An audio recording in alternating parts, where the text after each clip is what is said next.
기대는 현실을 불러오겠죠.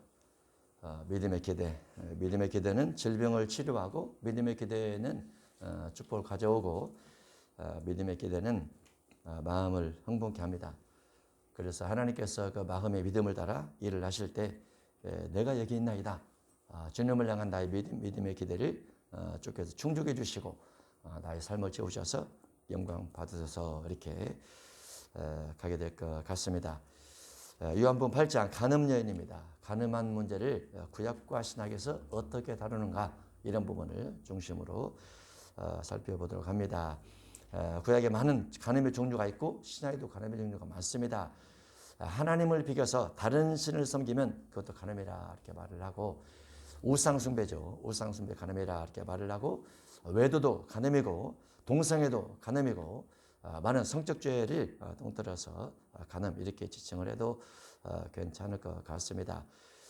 요한복음 8장에는 몸으로 간음을 행한 여인에 대해서 유대인들의 관점, 서기관과 바리새인들의 관점과 예수님의 관점이 어떻게 다른가에 대한 기록이 되어 있고, 우리가 여러 가지 본능의 욕구, 먹는 욕구 참 이겨내기 힘들죠. 사치 욕구 이것도 이겨내기 힘들죠. 명예 욕구 이것도 이겨내기 힘들죠. 성적 욕구 이것도 이겨내기 힘듭니다. 그렇지만은 신약에 와서는 이겨낼 수 있는 방법들이 기록이 되어 있어요. 구약은 그 법이 없으니까, 방법이 없으니까 질 수밖에 없을지라도 신약은 그렇지 않죠. 그래서 신약은 믿음의 기도, 능력의 기도 이런 부분이 대단히 중요하고, 예수님께서 말씀하신 어떤 성적 죄 이런 부분을 극복하고 이겨낼 수 있는 신약의 말씀을 잘 기억하셔서 여러분이 그 말씀을 따라 늘 기도하면서 여러분 자신의 영혼을 정결하게 해 나가야 될 줄로 믿습니다. 자, 요한복음 8장 1절이야 강론하도록 합니다. 예수님은 감람산으로 가시니라. 감람나무가 많은 산입니다. 감람산입니다. 감람산은 유명한 장소죠. 예수님께서 마태복음 24장에서 종말에 대해서 설명했던 장소입니다. 마지막 시대는 이렇게 될 것이다 라는 설명들이죠. TV에서도 그레이트 리셋이라는 말을 많이 합니다. 리셋될 것이다. 온 세계가 리셋될 것이다. 리셋이 무엇입니까? 컴퓨터를 강제로 껐다가 다시 켜는 거죠. 리셋입니다. 리셋 버튼을 누르면 모든 것을 다 끝내고 다시 시작하는 것이 리셋인데, 예수님께서 감람산 종말론을 말씀하시는 이 종말의 한 부분 속에 세계는 리셋을 향해서 가고 있는 것 같아요. 우리가 시대에 대해서 잘 파악을 하고 끊임없이 분석을 하고, 내가 어느 위치에 있는지, 우리가 살고 있는 시대는 어느 시대에 살고 있는지 그것도 분별 분석이 많이 필요한 시대라고 볼 수 있습니다. 예수님께서 감람산 위안이셨을 때에 주의 임하심과 세상 끝에는 무슨 징조가 있사오리까라고 종말에 대해서 예수님과 제자들이 대화를 낸 내용이 있는데, 이 스가랴 14장 44절에 보면은 예수님의 재림이 감람산이다라고 되어 있습니다. 예수님께서 종말을 선포한 산도 감람산, 예수님께서 구름 타고 올라가셨는데 다시 구름 타고 오시는 산도 감람산입니다. 감람산, 중요한 산이죠. 감람산에 서실 것이요 나의 하나님 여호와께서 임하실 것이요 모든 거룩한 자들이 주와 함께 하리라. 주님이 재림하실 때 마태복음 24장 29절의 현상, 광명한 것들이 떠날 것이라. 광명한 것들, 하늘의 권능들이라 이렇게 기록이 되면서 해와 달과 별들이 징조를 일으키는 모습들이 더불어 기록이 되면서 주님께서 감람산에 재림하신다 이렇게 되어 있습니다. 그래서 동서로부터 사람들을 모을 것이다라고 했을 때, 동쪽은 우리가 사는 동쪽이고 서쪽은 이스라엘 서쪽입니다. 이스라엘 감람산, 하늘에 구름을 타고 오시니까 그곳에 강림하시는 걸로 학자들이 그렇게 이야기를 합니다. 감람산 중요한 장소죠. 아침에 다시 성전으로 들어오시니, 성전, 감람산 부근에 성전이 있습니다. 다시 성전으로 들어오시니 백성이 다 나오는지라 앉으사 그들을 가르치시더니, 성전은 무엇하는 곳이다? 말씀을 가르치는 곳이다. 항상 성전은 예배, 말씀과 기도 두 가지가 공존하는 겁니다. 거기에 하나님께 드릴 찬양이 함께하는 거죠. 무조건 찬양입니다. 찬양은 이유가 없죠. 하나님께서 만드신 목적 자체가 찬송, 영광을 위한 것이기 때문에 무조건 찬양을 해야 됩니다. 그래서 하나님의 성전은 늘 찬송이 있고 늘 기도가 있고 늘 말씀 강론이 있다. 그게 좋습니다. 하나님의 성전에서 말씀 강론, 신명기 31장 10절 이하에 택하신 곳에 모일 때에 여호와 앞 택하신 곳에 모일 때 택하신 곳이 성전입니다. 교회죠. 이 율법을 낭독하여 온 이스라엘에게 듣게 할지니 율법, 성경을 낭독하라. 성경을 읽어라. 낭독하라. 낭독하는데 회중과 함께 낭독하는 것을 교독이라고 하죠. 교독. 성경을 낭독하여 율법을 낭독하여 성경 전체가 율법으로 되어 있습니다. 구약은 모세율법, 신약은 예수님의 율법 이렇게 되어 있죠. 율법을 낭독하여 온 이스라엘에게 듣게 할지니 듣고 배우고 이 율법의 모든 말씀을 지켜 행하게 하고 말씀대로 살게 하라 그 말이죠. 우리가 교회를 다니면서 교회에서 말씀을 듣고 말씀 따라 살아야지 이게 성도의 기본 신앙적 자세라 볼 수 있죠. 서기관들과 바리새인들이 음행 중에 잡힌 여자를 끌고 와서 가운데에 세웁니다. 서기관들과 바리새인들, 서기관들, 바리새인, 예수님께서 공생의 사역 동안에 끊임없이 예수님을 말씀으로 괴롭히고 군중들로 괴롭히고 계획을 짜서 괴롭히고 양식을 가지고 괴롭히고 끊임없이 예수님을 공격했던 종교 지도자들입니다. 종교 지도자들의 신앙하고 예수님의 신앙이 달랐어요. 예수님의 신앙이 맞습니다. 그러나 그 시대는 서기관들과 바리새인들의 신앙이 권력과 더불어서 맞은 것처럼 맞다라고 생각되는 것처럼 그 시대를 지배를 했어요. 그 시대. 그러나 그 시대가 어두우니까 예수님께서 오신 겁니다. 종말 때도 예수님이 재림하신 이유는 무엇이냐? 종교가 어두우니까 오시는 거예요. 종교가 대중성을 띠고 가는 그 종교가 어두우니까 예수님이 재림하시는 거예요. 초림 때도 그 시대 종교가 어두우니까 예수님께서 초림하셔서 그들을 깨우치는 겁니다. 모세 때도 마찬가지예요. 애굽에 있는 이스라엘 백성들이 아브라함, 이삭, 야곱, 요셉으로 해서 장정이 60만 명이 됐지만은 신앙이 어두워지니까 모세가 가서 그것을 깨우치는 겁니다. 노아 당시도 마찬가지고 끊임없이 역사는 반복입니다. 그래서 신앙도 대중성, 유행을 따라가면 안 되네요. 유행을 따라가면 신앙은 성경을 따라가야 됩니다. 언제나 서기관들과 바리새인들 그들의 의가 있지만은 예수님께서 제자들에게 서기관과 바리새인들보다 더 의로워야 하나님 나라 들어갈 수 있다. 이렇게 권면하시고 누가 11장 52절에는 율법교사 그들이죠. 서기관 바리새인들에게 율법교사들이여 율법교사여 너희가 율법의 지식의 열쇠를 가져가서 율법의 지식의 열쇠, 율법을 해석하는 법을 가져가서 너희도 천국 들어가지 않고 또 천국 들어가고자 하는 자도 천국 들어가지 못하게 막았다. 되어 있습니다. 율법은 중요하죠. 율법은 지식으로 되어 있습니다. 율법을 해석하는 방법, 율법을 해석하는 방법 무엇입니까? 하나님의 품성이죠.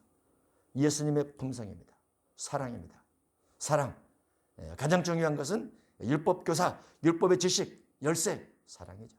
사랑의 근거를 해서 성경을 해석해야 되는 거죠.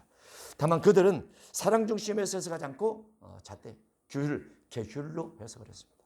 계율로, 계율이면 매를 먼저 들죠. 징계를 먼저 합니다. 계율이면 꾸지람, 혼냄부터 합니다.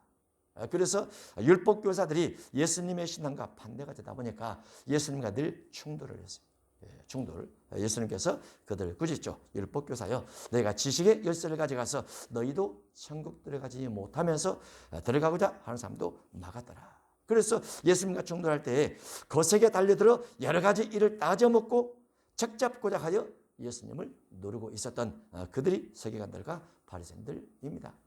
우리가 신앙의 중심을 잘 간직해서 가야 되겠죠. 음행 중에 잡힌 여자를 끌고 와서 가운데에 세웁니다. 음행은 혼자 하지 않습니다. 그러면 가늠한 남자도 데려가야죠. 왜 여성만 데려옵니까? 그렇죠? 끌고 와서 가운데 세우고 레위기 20장 10절에 보면 간부와 음부를 반드시 죽일지니라 이렇게 되어 있습니다. 돌로 쳐 죽이죠. 마태 19장 9절에 보면은 만일 사람의 아내에게 이가 찰진데 장가들지 않는 게 좋겠사옵나이다. 이렇게 사람이 아내에게 이가 찰진데 음행한 연고 외에 아내를 버리고 다른 데 장가들면 가늠이라. 이 말을 하니까 그때 당시의 시대상을 말합니다. 남성들은 성적 우월적 권위를 가지고 여성을 무시했어요. 지배했어요. 그리고 쫓아냈어요. 예수님께서 그걸 싫어하시죠.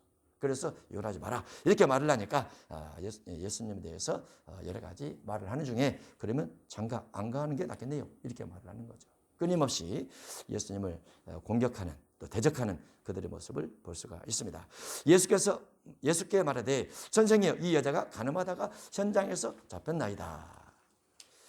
야고보 2장 10절에 보면 가늠하다 현장에 잡혔나이다. 도둑질하다가 현장에 잡혔나이다. 사람을 죽이다가 현장에 잡혔나이다. 다 묶으면 한마디로 보시냐면 율법을 어겼다고 말이죠.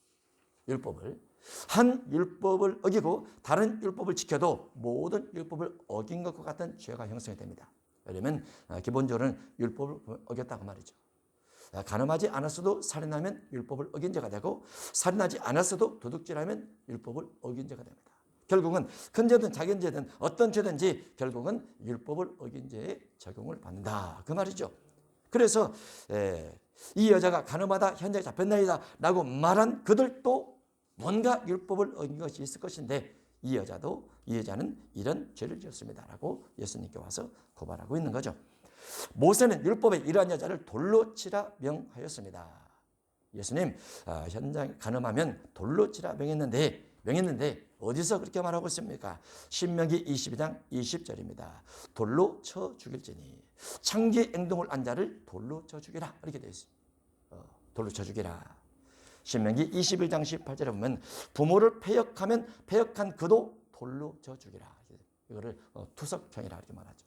부모를 공경하지 않고 패역하거나 또 창기의 행동을 하면 돌로 쳐 죽이라 이렇게 되어 있습니다. 구약시대의 형벌은 사람 몸에 신체에 유해를 가하는 이런 형벌이 많아요.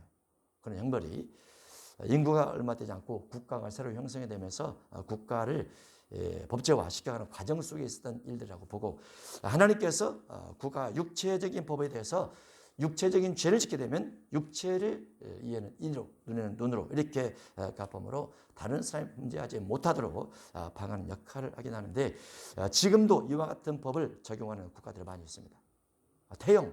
태형하는 국가가 있어요. 지금도 태형하는 국가가 있고 기타 등등의 국가 우리가 뉴스에서 보고 있죠. 그래서 시대가 끊임없이 변화되고 자유민주주의 체제가 자꾸 확장되고 있음에도 불구하고 구약시대에 성경에 주어진 이 법들을 아직도 적용하는 국가들이 많이 있다는 것에 대해서 인권이라는 문제가 우리가 많이 생각해 볼 문제다 이렇게 볼 수가 있죠. 그래서 자유민주주의가 중요한 겁니다. 자유민주주의가 어떤 인권적 죄를 지었지만은 죄인들에 대해서 인권을 적용시켜서 그가 돌이켜 회개할 수 있는 기회를 주는 것. 그가 죄를 짓기 때문에 죄를 진 그 사람을 죽여서 없애버려야 된다라는 관점보다는 어떻게 하면 돌이켜 회개해서 용서를 받고 사회에 더 죄가 퍼지지 않도록 관리를 할 것인가 이런 것이 중요한 것이죠. 그게 자유민주주의죠. 모세는 율법의 이러한 여자를 돌로 치라 명하였거니와 선생은 어떻게 말하겠나이까? 그들이 이렇게 말하면 고발할 조건을 얻고자 하여 예수를 시험함이라. 예수님을 어떻게 하면 고발할까? 예수님도 이 여인에 대해서 모세 율법에 기록이 되어 있기 때문에 틀림없이 심판하라고 할 것이다. 이렇게 기대를 하면서 예수님 앞에 말하고 있는 거죠. 예수께서 몸을 굽히사 손가락으로 땅에 쓰시니 예수님은 성전에서 그 현장을 다 보고 있죠. 한 여인이 왔고 그리고 많은 군중들이 또 서기관 바리새인들 대동하고 이제 와서 예수님 앞에 예수님의 율법적 적용을 어떻게 할 것인지 따져묻는 그런 영광을 예수님께서 바라보시면서 땅에 손가락으로 땅에 글을 쓰십니다. 무슨 글을 썼는가는 안 나옵니다. 아마 간음하지 말라 하였다는 것을 너희가 들었으나 왜냐하면 현 상황이 간음에 대한 내용이니까 간음하지 말라 이 말씀을 기록을 했을 것 같습니다. 그래도 여전히 그들이 예수님께 묻습니다. 예수님, 모세 율법은 이 여자를 돌로 치라 말씀하시는데 당신은 이 여자에 대해서 어떻게 말씀하겠습니까? 라고 재촉을 합니다. 재촉. 이에 일어나 이르실 때 너희 중에 죄 없는 자가 먼저 돌로 치라. 너희 중에 죄 없는 자가 먼저 돌로 치라. 예수님 말씀은 살았고 활력에서 사람의 혼과 영 관절 구슬을 찔러 죽이기까지 하죠. 군중들의 마음속에는 이 여자는 죽여야 된다. 여자는 돌로 치야 된다. 모두 다 돌을 들고서 환호하는 군중 속에서 많은 사람이 모여서 웅성웅성거리면서 예수님의 대답을 기다리고 있을 때 예수님께서 그 여자를, 그 사람들을 향해서 죄 없는 자가 먼저 돌로 치라라고 말을 합니다. 예수님의 말씀은 군중들의 마음속에 비수같이 꽂히게 되었을 겁니다. 왜냐하면 그 많은 돌던 사람들도 죄인임을 예수님께서 깨닫게 해주는 말씀을 전달했기 때문에 그들의 마음속에 예수님 말씀을 듣고 뭔가 가책을 느끼기 시작했을 겁니다. 예수님 말씀처럼 너희 중에 죄 없는 자가 돌로 치라. 죄 없는 자가 없죠. 로마서 3장 23절에 보면 모든 사람의 죄를 범했다라고 되어 있습니다. 그래서 하나님의 영광에 이르지 못하다. 하나님을 만날 수 있는 사람이 없다. 죄 때문에 하나님을 만날 수 있는 사람이 없다. 누구도 스스로 자력으로 구원받을 수 있는 사람은 없다라는 것이 로마 3장 23절의 말씀입니다. 로마서 3장 9절 이하도 유대인이나 헬라인이나 다 죄 아래 있다라고 선언되어졌는데 의인은 없나니 하나도 없으며 하나님을 찾는 자도 없고 선을 행하는 자 없나니 하나도 없도다. 그래서 여러분과 저도 예수님 믿지 않았다면 우리의 모든 죄 때문에 스스로 죽을 수밖에 없는, 하나님의 심판을 받을 수밖에 없는, 또는 어떠한 죄를 지어도 죄에 대해서 용서받을 길이 없는 그와 같은 자연인, 일반인, 정말 자연스럽게 살지만은 운명은 죄에 대해서 심판을 받을 수밖에 없는 그와 같은 존재였었죠. 그러다가 누군가 복음을 전하고 누군가 예수 그리스도의 피를 통해서 죄가 용서된다는 말씀을 건넸을 때, 우리가 성경을 통해서 그와 같은 지식을 접했을 때 맞다, 내 죄를 주 앞에 고백하고 용서를 받아야지 하고 용서된 죄인입니다. 용서된 죄. 예수님 앞에 돌을 들고 왔던 바리새인들과 서기관들, 그들도 그들의 마음속에는 죄가 있으나 그들의 죄는 감춰져서 보이지 않죠. 다만 자기들 눈에 보이는 그 여인을 향해서만 돌을 들어 치려고 하는 것입니다. 그런데 예수님께서 그들의 마음을 향해서 말씀을 넣었죠. 죄 없는 자가 먼저 돌로 치라. 그리고 다시 몸을 굽혀 손가락으로 또 이어서 글을 써 가십니다. 어떤 것을 썼을까요? 마태오 5장 앞부분에서 27절을 기록을 하시고 뒷부분에서 나는 너희에게 이르노니 음욕을 품고 여자를 보는 자마다 마음에 이미 간음했는지라. 마음에 음욕이 없는 사람의 그 여인을 돌로 치라. 마음에 간음이 없는 사람이 여인을 향해서 돌로 치라. 죄 없는 자 없죠. 다 죄가 있죠. 오른 눈이 실족하게 하거든 오른 눈으로 간음을 하거든 빼버리라. 백제 중 하나가 없어지고 온몸의 지옥에 던지지 않는 것이 유익하며 만질 때 오른손이 너를 실족하게 하거든 찍어내버리라. 백제 중 하나가 없어지고 온몸의 지옥에 던지지 않는 것이 유익하니라. 그래서 마음의 간음과 오른 눈의 간음과 오른손의 간음이 없는 사람이 그 예를 향해서 돌로 치라라고 말할 때 그들이 이 말씀을 듣고 양심의 가책을 느껴. 무엇의 가책을 느껴? 양심의 가책입니다.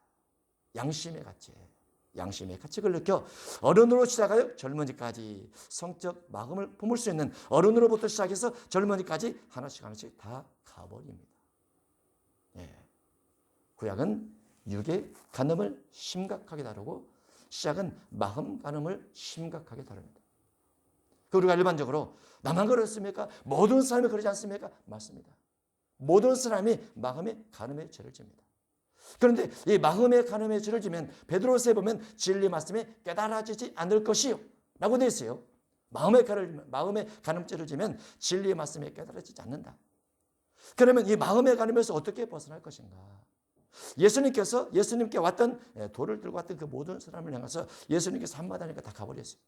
이유는 그들의 마음속에 간음이 있다고 말이죠. 그들의 마음속에 음욕이 있다고 말이죠. 너희가 현장에서 잡힌 여인을 보고 돌을 들여 치려 하지만은 너희 마음속도 똑같은 마음을 품고 있지 않느냐라는 예수님 말씀 속에 그들의 양심의 가책을 느껴서 하나씩 가기 시작합니다.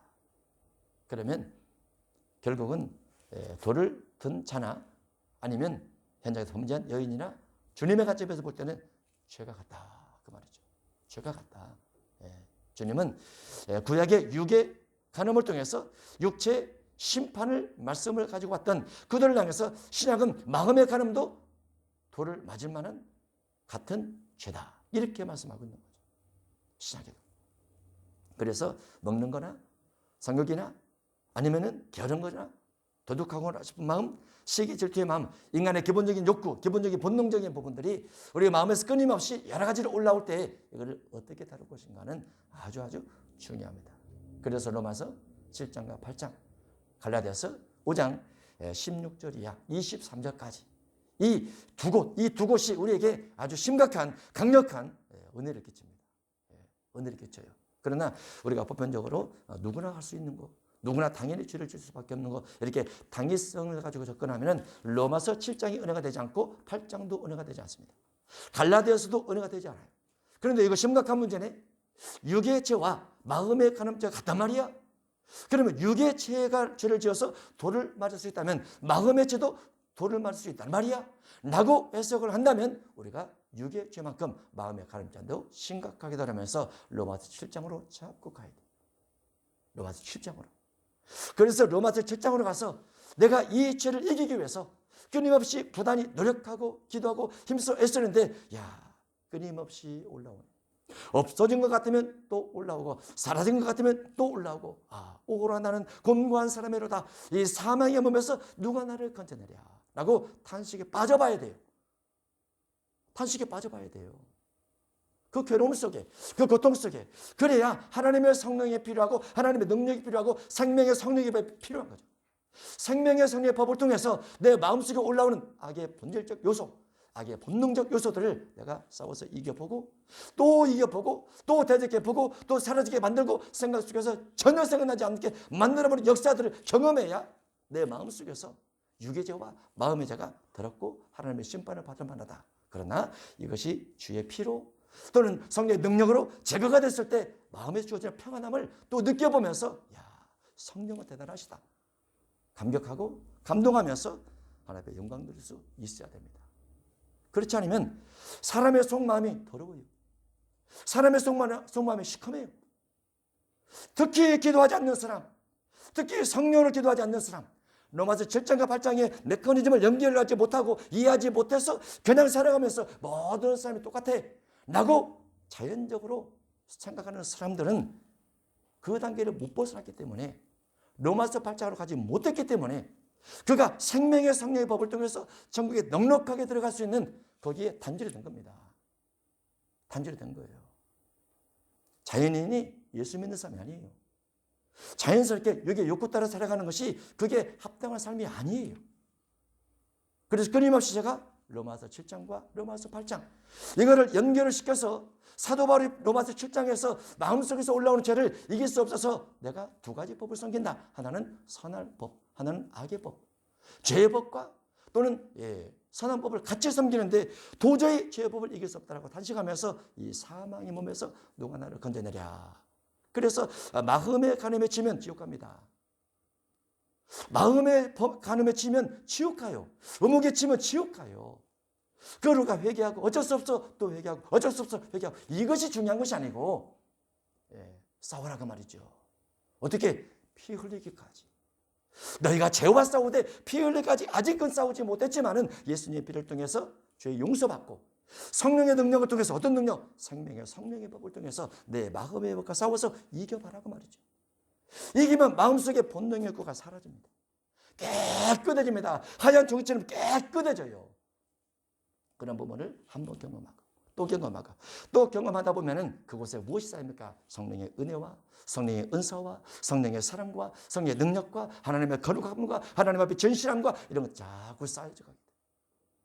그러할 때 우리가 그리스도인이라 그리스도를 닮은 사람이라 이렇게 고백할 수 있어요. 그러할 때 예수님께서 몸을 굽혀 손가락으로 땅에 쓰시면서 음액을 품고 여자를 보는 자마다 마음에 다 가늠했다.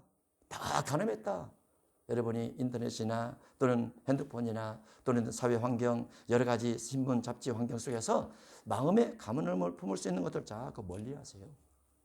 마음에서 지우세요. 마음에서 지우면 그렇게 안 보입니다. 성령으로 말미암아 기도하면서 생각을 자꾸 쫓아내세요. 결박해서 묶어서 쫓아내세요. 그러면 그렇게 안 보여요. 우리가 음식을 봐도 마찬가지죠. 사치에 쓰는 것을 봐도 마찬가지죠. 사람을 비교를 하려면 또 마음이 여러 가지 약한 부분이 있는데 비교 자체를 안 해버리면 됩니다. 그러면 상처받을 것이 없어요. 내 자신 스스로 하나님께서 내가 1대1로 만나서 하나님 앞에 올바로 서는 것이 가장 중요한 거야. 남이 중요한 것이 아니고 남에게 비교를 해서 저 사람보다 내가 뭔가 부족하고 연약하고 뭔가 가지지 못했고 이렇게 비난한 사탄입니다. 사탄이 하나님과 비교해서 높은 자리에 올라가려고 했죠. 비교 안 하면 나 혼자 인간 스스로 하나님 앞에 존귀한 존재예요. 거룩한 존재이기도 하고 그 안에서 우리의 자존감이 회복이 돼서 자신만만하게 세상을 살아나가면서 이기면 됩니다. 그럼 하나님께서 우리를 존귀하게 대접을 해주십니다. 그들의 이 말씀을 듣고 양심의 가책을 지켜 예수님께서 양심을 콱 찔렀죠. 양심을 콱 찔렀어요. 너 마음가늠이 있지 않냐냐. 마음가늠이 있지 않냐냐. 마음가늠. 그래서 어른으로 시작해서 젊은이까지 하나씩 나가게 된 겁니다. 디도서 1장 15절에 그들의 마음과 양심이 더러운 거죠. 육체는 돌들고 있지만은 눈은 가늠한 여인을 봤지만은 마음이 더러운 거예요. 요한일서 1장 8절에 우리가 죄가 없다고 말하면 진짜 죄인이더라. 진짜 죄인이더라. 구원파는 죄가 없다고 말하죠. 진짜 죄인이죠. 진짜 죄인.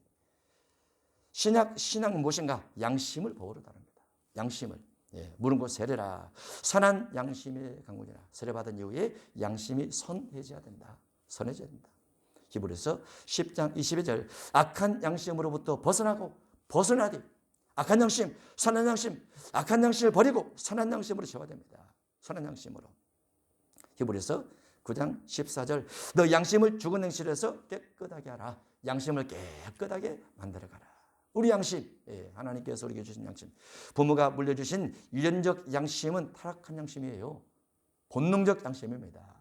그 본능의 양심이 우리 마음속에서 끊임없이 우리의 신앙을 갉아먹고 있어요.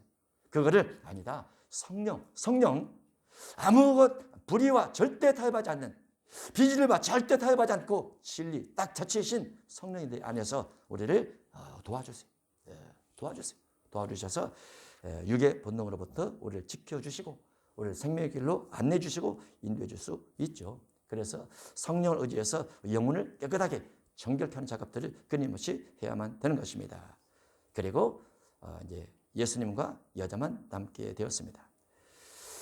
저는 예수님과 여자만 남는 이 상황이 아주 때로는 어색할 수도 있고 무서울 수도 있다. 여자에게 서기관 바리새인 군중들이 돌을 들고 오긴 했지만은 그것보다는 예수님과 여자가 마주대하고 있을 때 여자의 마음속에 있는 여러 가지 생각들을 예수님께 다 꿰뚫어 보시죠. 예수님은 신이지 않습니까? 마음을 만드신 분 아닙니까? 그래서 로마서 14장 11절 말씀을 간주로 삼았는데 모든 혀가 하나님께 자백하리라. 우리 각 사람의 자기 일을 하나님께 직구하리라. 하나님이신 예수님 앞에 세움받은 여자는 자기의 죄가 그대로 100% 노출되죠. 마음의 죄, 마음의 욕구 100%, 1000%, 1000%. 예수님은 완벽하게 하십니다. 완벽하게. 발바닥에서 머리끝까지 모든 것을 다 살필 수 있는 분이시죠. 그래서 예수님 앞에 그 여인이 오히려 떨고 있어야 되죠. 돌 맞아 죽을 걸. 차라리 돌 맞아 죽을 걸. 예수님 앞에 마음이 다 드러나 버리니까 너무 두렵고 무서운 거죠. 차라리. 그래서 로마서 14장 11절은 또는 계시록 20장 11절 이하의 백보자 재판대 앞에 있었던 그 많은 사람들처럼 여자도 예수님 앞에 그렇게 서게 된 것이 아닌가. 예수께서 일어나사 여자 외에 아무도 없는 것을 보시기시되 여자여 너를 고발하던 그들이 어디 있느냐. 너를 정죄한 자가 어디 있느냐. 없나이다. 다 가버렸죠. 없나이다. 예수께서 이르시되 나도 너를 정죄하지 아니하노니. 아주 중요한 말씀입니다. 서기관 바리새인들도 군중들도 그 여인이 죄인 줄 알아요. 예수님도 그 여인이 죄인 줄 알아요. 다 알고 있어요. 다 알고 있는데 예수님께서 나도 너를 정죄하지 않는다. 모세율법의 출애굽기 20장 10계명 속에 가늠하지 말라 되어 있는 걸 네가 알지 못하느냐? 내가 너를 보호하기 위해서 그 사람들의 양심을 찔러 보내긴 했지만 너 죄인이야. 너 맞아. 이렇게 할 수도 있잖아요. 예수님은 죄인을 명확하게 알매도 불구하고 내가 너를 정죄하지 않는다라고 말합니다. 내가 너를 정죄하지 않는다. 여러분 우리가 이 땅을 신앙생활하면서 우리의 귀에 들어오는 소리, 우리 눈에 보이는 모습들, 주변에 많은 사람들의 행적, 특히 잘못된 행적들을 우리가 눈으로 보고 귀로 듣습니다.